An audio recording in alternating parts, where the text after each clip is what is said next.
She didn't leave a love letter or a heartfelt confession. She left a list of bedroom regulations, complete with time slots, approved positions, and submission protocols. Love by schedule, passion on request, affection by rulebook.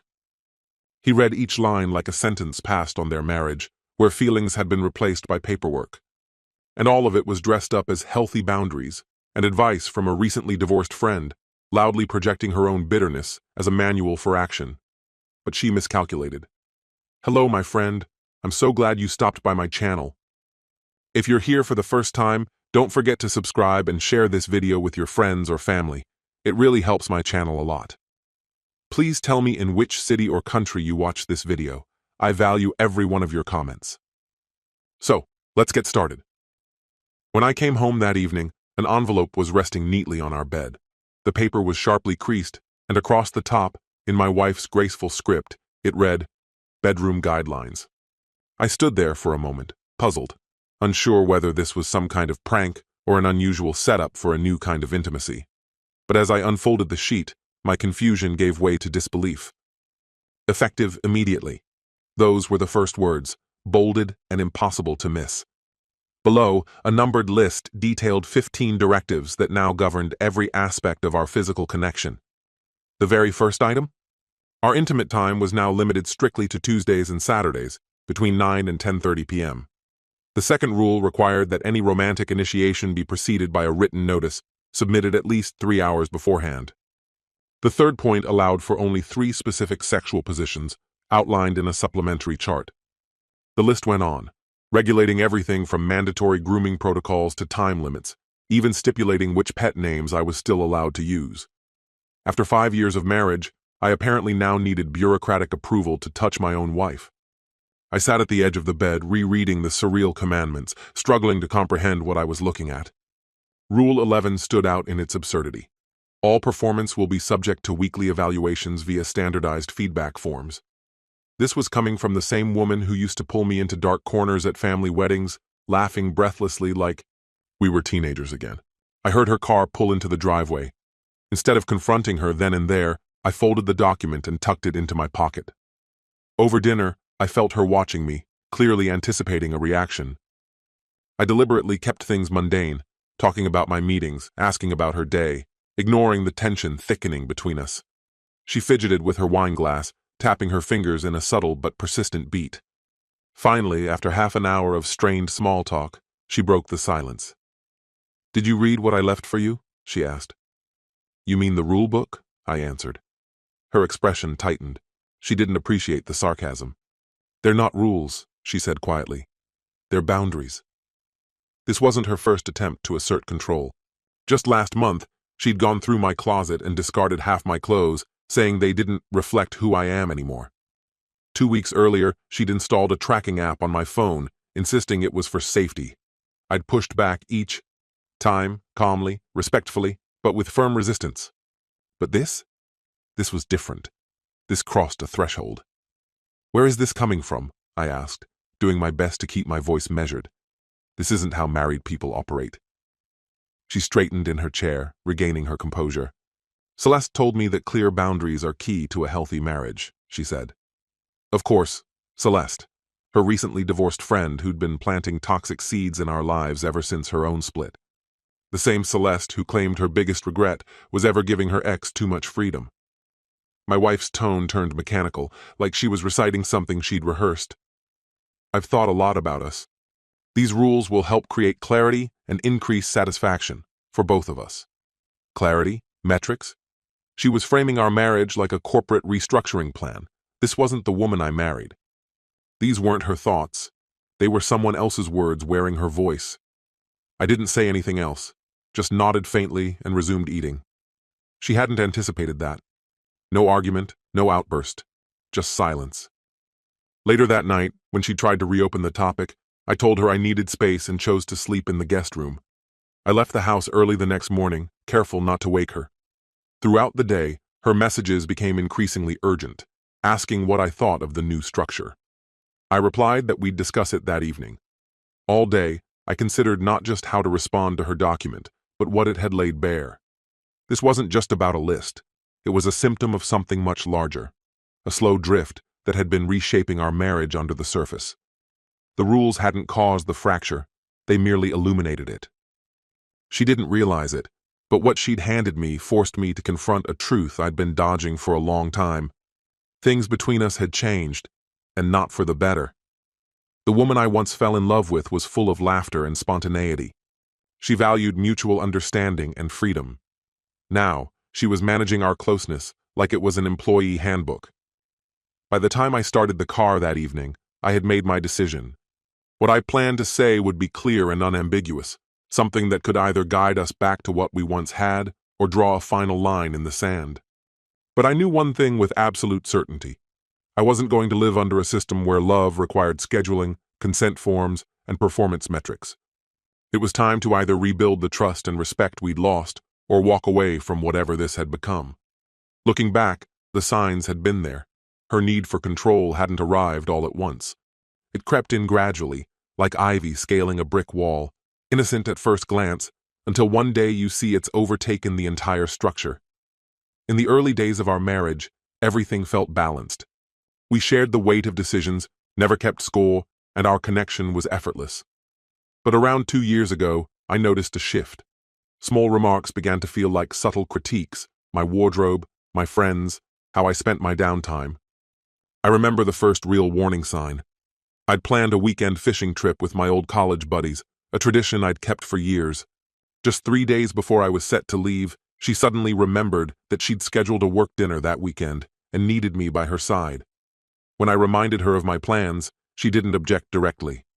Instead, she got teary, said she felt overlooked, and worried how showing up alone might affect her image at work.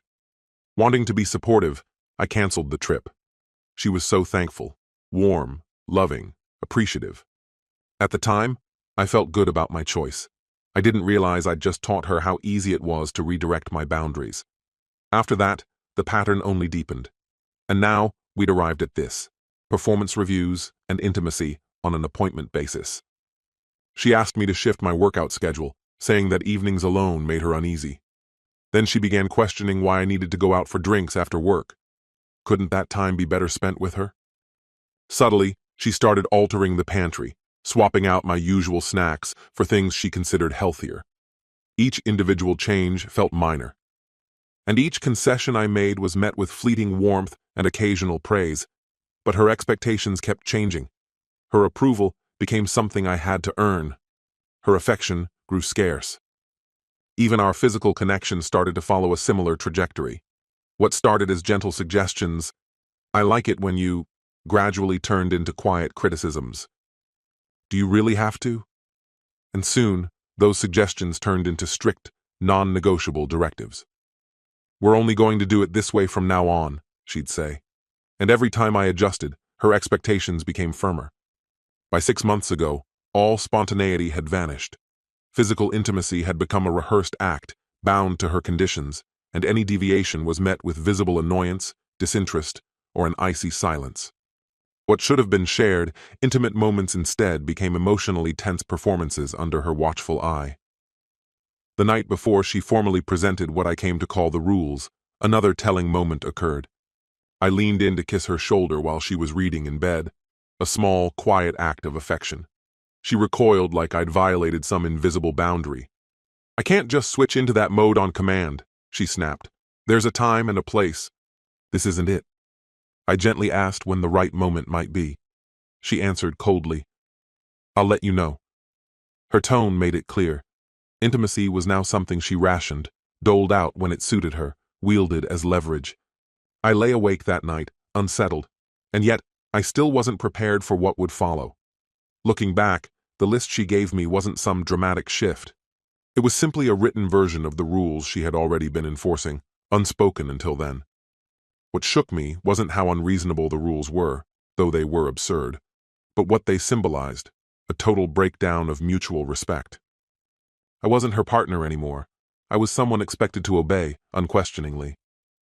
That night, after a strained dinner, I retreated to my office while she stayed glued to the TV in the living room. I opened my laptop, trying to make sense of the changes I'd been sensing. What I found confirmed what I'd feared. Her browser was filled with titles like "Mastering Marital Power" and "How to Train Your Husband."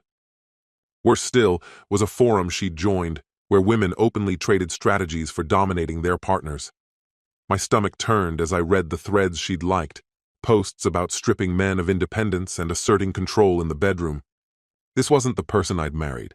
She had been slowly pulled into a mindset that viewed our relationship not as a shared journey, but as a power struggle.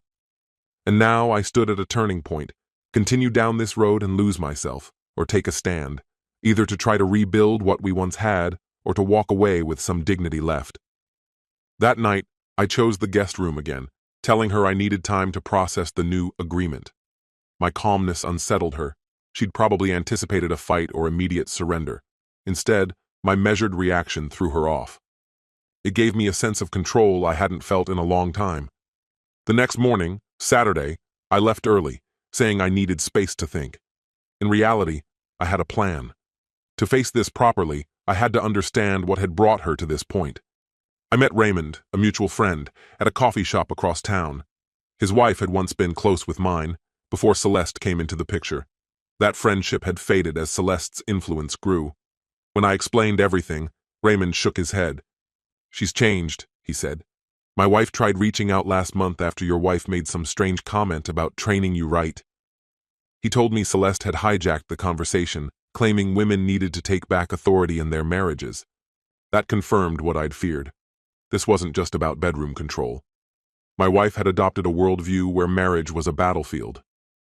Celeste's divorce really messed her up, Raymond added. She thinks it ended because she gave her ex too much freedom.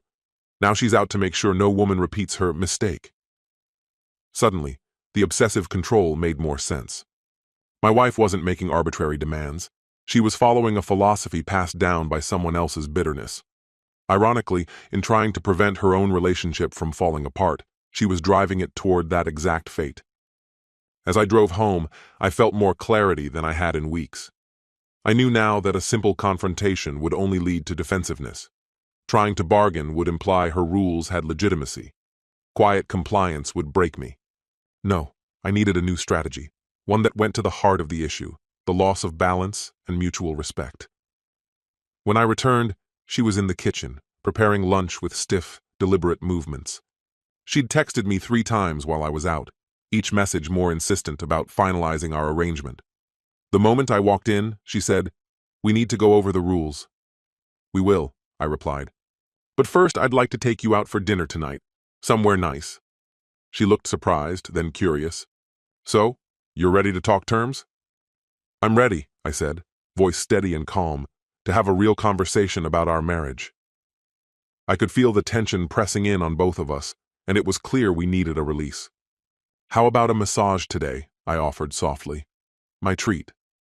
The suggestion seemed to disarm her. A flicker of surprise crossed her face, loosening the guarded expression she'd been wearing. She agreed, perhaps assuming this was my way of surrendering. Once she left for her appointment, I sat down, not to stew or spiral, but to think, deliberately and without resentment, about what I truly wanted from this relationship. I spent hours surrounded by our wedding memories, flipping through photo albums, reading anniversary cards, reliving the moments that had once defined our bond. I wasn't ready to abandon 5 years of shared history, but I couldn't keep compromising my sense of self for something that now felt alien. That night, I reserved a table at the same upscale restaurant where we'd celebrated our first anniversary. I dressed with care, drove us there in silence, and asked for a private corner booth, far from the crowd. As we sat down, she pulled out a slim journal and placed it on the table. She was clearly prepared to take notes, maybe even expecting a back-and-forth negotiation on the list of rules she'd handed me. But seeing that notebook only sharpened my thoughts. "Before we get into specifics," I said evenly, "there's something I need to understand first. What exactly do you believe these rules are supposed to accomplish for us?"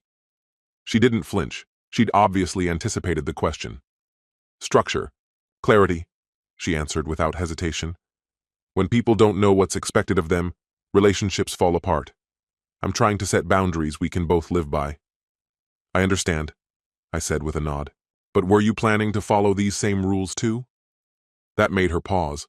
The self-assurance in her face flickered. "These were designed to address issues on your end," she said, a little less confidently now. "So they're not about mutual responsibility," I replied. They're about controlling me. Her features tightened. They're about protecting healthy limits, she snapped. No, I said, my voice steady. Boundaries are something a couple agrees on together. What you did was create a list of unilateral demands without my input. I saw the storm starting to form behind her eyes. She hadn't expected me to challenge the basis of the rules themselves. Are you agreeing to them or not? She asked, clearly growing impatient. I brought my answer, I said, reaching inside my jacket. But before I give it to you, I want to remind you of something. The woman I married believed in equality, partnership, trust, and shared values. I'm still hoping that woman is somewhere in there. I laid a sealed envelope in front of her. She glanced at it, then back at me, and for the first time that evening, her confidence faltered. Go ahead, I told her. Inside wasn't a revised list of her terms, nor was it a counteroffer. It was a draft divorce agreement. Not yet filed, but fully filled out. It spoke for itself. Her face went pale as she scanned the document. What is this? She asked, though she already knew. My answer, I said calmly. You gave me 15 conditions that would change the core of our marriage. I'm offering you a single, final choice in return. She looked from the paper to me, disbelief carved into her face. You're ending this marriage because I tried to establish boundaries? No, I said gently. I'm showing you what happens when a partnership is turned into a dictatorship. You didn't give me rules, I added. You gave me an ultimatum. You took away the equality we once had, even over the most intimate parts of our lives. Her hands trembled slightly. I thought we'd talk through them, adjust a few if needed. And by doing that, I replied, I would have accepted the idea that you had the right to make those demands in the first place. I don't accept that. The server arrived just then, placing our meals in front of us with a strained smile. Neither of us moved to eat. This is overkill, she said, voice rising. Every couple has expectations. They do, I agreed. But in healthy relationships, those expectations are formed together, through mutual understanding. You wrote a contract and expected me to obey it, like I was beneath you. I paused to sip my water. Let me ask, where did those rules even come from? She looked down, the silence telling me more than words could. Celeste gave me some input, she finally admitted. The rest I came up with. And the books? I pressed. The ones about controlling men and breaking male autonomy? Her eyes widened. She hadn't expected me to know. You went through my browser history? She asked. The same way you've gone through my phone, my emails, even my clothes, I said, staying composed. The difference is, I was trying to understand how the woman I married became someone I can barely recognize. She looked back down at the divorce papers, the full weight of the moment finally landing. You're really going through with this, she said softly. After everything we've been through, 5 years, over a list. I looked at her directly. That's exactly the question I've been asking myself about you. Is controlling my life really worth destroying our marriage over? My tone remained even, but the gravity of my words couldn't be ignored. Because that's exactly what this list stands for. It's a glaring symbol of how far we've strayed from mutual respect and balance. I leaned in, just a bit. The woman I once vowed to stand beside had once believed in partnership. We used to make decisions together. We used to cherish each other's independence. What we had wasn't governed by rules or checkboxes. It was born from desire and deep connection. For a brief second, something shifted in her expression, a crack in the confident front she'd been wearing. I glimpsed the woman I married, vulnerable, uncertain, searching my face for a way back. What do you want from me? She asked, her voice fragile, almost lost in the space between us.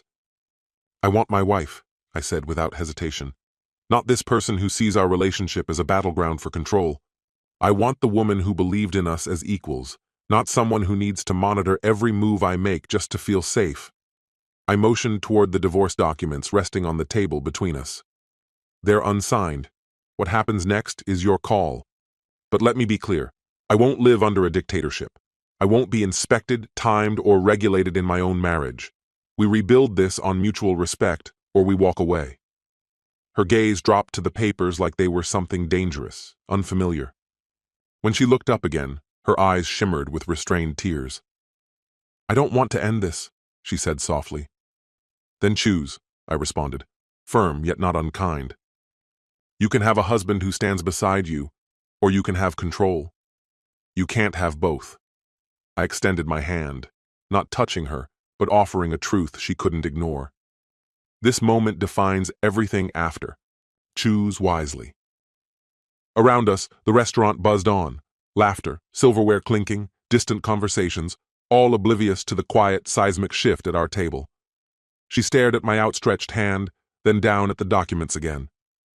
I watched the weight of the moment press down on her. Finally, the tears began to spill, silent, steady. She didn't brush them away, didn't move, just stared, as if hoping the papers would vanish on their own. Then, slowly, she reached out. Piece by piece, she tore the document into bits too small to ever piece back together. "I don't want this," she choked out. "I don't want to lose you." My chest tightened, but I kept my composure. "Ripping those up means nothing if everything else stays the same," I said softly. "I can print another set if I have to." She pushed the scraps aside and gently reached for my hand. "I'm sorry," she whispered. "I didn't realize what I was doing to us." "I think you did," I said, quiet but firm. "These weren't accidents. They were choices. What I need to know is why. What changed to make you think control was the only way to save this marriage?" She let go, turning her face away, her features twisted by guilt and grief. The restaurant carried on, glasses clinking, voices rising and falling in rhythm, its normalcy clashing with the fracture and repair taking place at our table. After a long silence, she finally spoke. "It started with Celeste," she said, almost like a confession. "After her divorce, she kept insisting it happened because she gave her husband too much freedom. She said men only stay when they're kept in line." "You believed her?" I asked, stunned. "After everything we've built over the last 5 years?" "Not at first," she admitted, "but she was so certain, like she'd discovered something I hadn't. She brought me into her support group, these women all saying the same thing, that taking control is what saved their relationships." "But Celeste's marriage didn't survive," I reminded her. "She got divorced." "She says that's because she waited too long to act." She stared down at her untouched food. "I know how it sounds now, but when you're surrounded by voices repeating the same thing over and over, it starts to feel like truth." I studied her closely, trying to find traces of the woman I used to know. "What about the online forums? Those books telling women to strip their partners of autonomy?" Her cheeks colored with shame. "Celeste's group pushed those. They believe modern marriages fail because women have surrendered their natural authority. And they think reclaiming control, especially sexually, is the solution." She gave a faint nod. "The leader says physical dominance is the gateway. Once a man accepts that, everything else falls into place." "So it wasn't about closeness," I said slowly. "It was about power." She nodded again, just barely. "They said once that part is won, the rest becomes easy." It hit me like a blow to the chest. So I was being trained, conditioned. Fresh tears welled in her eyes. "Hearing you say it like that—" "There's no softer version of it," I interrupted, more sharply than I meant. I paused, breathed in, tried to soften my tone. "This wasn't some slip-up. You deliberately tried to reshape me, strip away my agency, mold me into something I'm not." She buried her face in her hands, her whole body trembling. "I was scared," she said through her fingers. "Celeste and the others, they kept warning me. Said if I didn't take charge, I'd be alone. That men always leave unless they're controlled." "And what evidence did they ever give you to prove that?" I asked. I posed the question plainly. Aside from their own fractured romances, what real proof did they have? She responded, a hint of defensiveness in her voice, referencing weekly testimonials. She spoke of women who credited these methods with saving their marriages. "Did you ever actually speak to any of them? Or talk to their husbands?" She gave a small shake of her head. "So let me get this straight," I said. "You were prepared to throw away everything we'd built together because of vague online advice and the perspective of a divorced friend who's still healing?" Her arms dropped, mascara starting to run as tears welled in her eyes. "It sounds terrible when you put it that way." "That's because it is terrible," I said. "It's not just irrational, it's painful. You didn't trust us enough, didn't trust me enough, to tune all that noise out," I said. Her voice dropped to a whisper. I made a mistake. She reached out, this time with hope that I wouldn't recoil. I let fear dictate my actions. I listened to voices I shouldn't have, but that's not who I am. You know that, don't you? She hesitated before continuing. The woman you married wouldn't have done what I did. I studied her expression, trying to discern whether this was true remorse or another layer of manipulation in a situation that had been slowly unraveling. The real question hung silently between us. Was that woman still there? Or had she become someone who viewed me as an obstacle to manage rather than a partner to honor? Still holding my hand, she said softly, I haven't gone anywhere. I'm still me. Please, tell me what I can do to make things right. I gently pulled my hand away. That depends on what you mean by making it right. If you're just looking to do the bare minimum to avoid losing me while keeping the same games alive underneath, then there's no point continuing this. She shook her head quickly. That's not it. That's not what I want. I want us back, the real version of us. Then we've got work to do, I said. And we start with your list. Dinner sat untouched. We paid the bill in silence and drove home without a word, both lost in our thoughts. Once inside, she went straight to the bedroom and came back clutching a sheet of paper, her infamous list of rules. Her hands trembled slightly as she held it out toward me. What do you want me to do with this? She asked, standing hesitantly in the middle of the living room. That's not my decision, I told her. Not mine, not Celeste's, not the internet's. What do you think this marriage needs? She looked at the paper, then back at me. And without flinching, she began to tear it up. This time, not in a rush of emotion like she had with the divorce forms, but with calm determination. When she finished, she let the torn pieces fall into the fireplace. I want it gone, she said. I want to destroy it. I passed her the box of matches from the mantel. She struck one, dropped it in, and we both watched as flames devoured the last remnants of her attempt to control what we shared. This is a start, I said, as the last corner of paper blackened and curled. But burning paper is simple. Rebuilding trust takes real effort. She sat down beside me, leaving a small but deliberate space between us. I'll do whatever it takes, she said. Then I need absolute honesty, I told her. How far did this go? What other areas of our life were shaped by this mindset? She spent the next 3 hours confessing. Things I hadn't even noticed came to light, minor manipulations, subtle decisions made behind my back. She'd quietly deleted messages from women on my social accounts. She'd deliberately shrunk my clothes in the wash. She even faked a call from a clinic once, just to keep me from traveling for work. Each revelation stung, but I stayed steady. This wasn't about vengeance, it was about truth, and truth was the only way forward. What about Celeste, and the group you were part of? I asked after her last admission. I've already cut them off, she said. I deleted my profile while you were in the restroom at the restaurant. Hearing myself admit all this out loud, it made me sick. How do I know this isn't just another strategy? Another play to win back control before sliding back into old habits? She flinched, but held my gaze. You don't, she said quietly. Not right now. I understand that. But I'm hoping that over time, what I do will matter more than what I say. She hesitated, then added, I've also scheduled therapy. For myself. Not for us. Not yet. I need to understand why I turned my back on everything we stood for. That caught me off guard. It was the first time it felt like she was going beyond surface-level damage control. That's a real step, I said. But I need to be honest with you too. I'm not staying here tonight. Maybe not for a few nights. I need time to process all of this. Her face fell. Are you leaving me? No, I said softly. I'm stepping away to think. There's a difference. I rose and walked toward the bedroom to pack a few essentials. She followed but didn't cross the threshold, lingering in the doorway while I gathered my things. When will you come back? She finally asked, her voice barely audible.